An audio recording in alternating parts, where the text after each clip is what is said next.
There are a lot of questions being asked tonight about UBC research linking a component of vaccines to autism in mice. The paper has now been pulled and the university has issued a statement. Ariana Schmunk is on the story and joins us now. Rihanna, why is this research being questioned? Well, there are allegations that figures and photos in the paper were manipulated before the paper was published. So it was published last month, and critics quickly started questioning the research online in an online forum.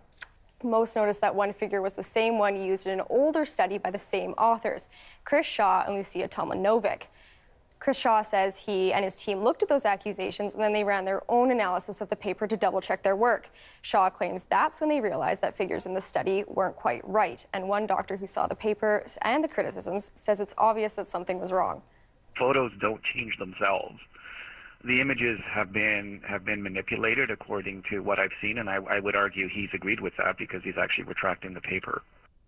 Rihanna, how could this happen? Well, in short, Shaw says he doesn't actually know.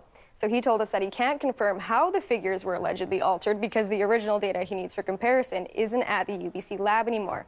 He says it's stuck in China with an analyst who worked on the paper. So I asked Shaw why he wouldn't double-check those figures in the paper to the original data before they published, and he said that was a good question. One double-checks this at various stages in the process, but by the time you've looked at them enough times and done the various analyses on them, you tend to believe they're right.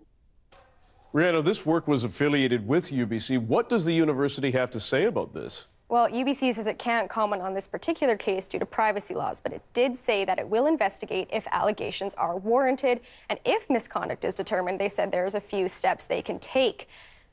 Contacting research journals to alert them of the findings, notifying funders and regulatory bodies about the research, and administering discipline up to and including termination.